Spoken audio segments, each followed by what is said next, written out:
In the last section, you may have noticed that I referred to the deletion of the PKL since it had served its purpose. In IMF, each file has a purpose. Image MXF resources carry image data, audio, and data, etc. It is normal to retain these files for archival and other legal purposes throughout a production. But what about the XML files within IMF?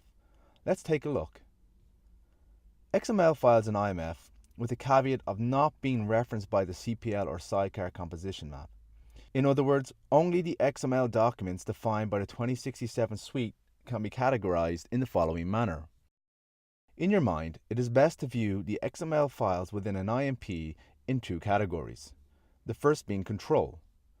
A control file is a file whose purpose is to control the order, timings, and playout of referenced assets.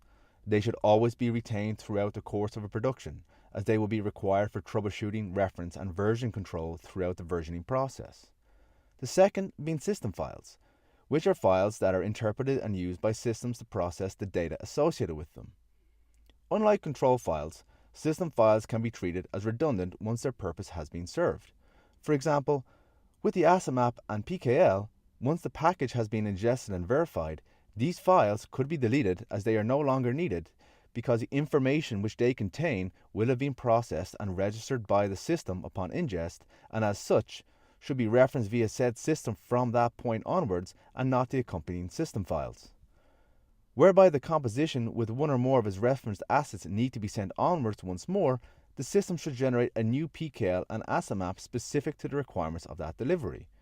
Remember what I said about the authenticity of the source before?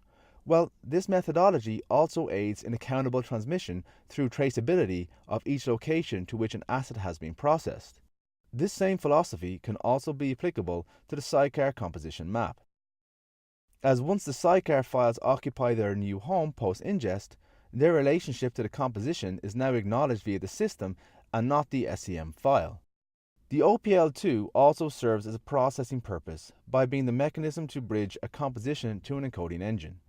Though, as the OPL can either be created internally or supplied by a client, its usage and longevity within the IMF ecosystem are very much pertinent to your workflow or whatever IMF processing solution you are reliant upon. One option will be to back it up for future reference.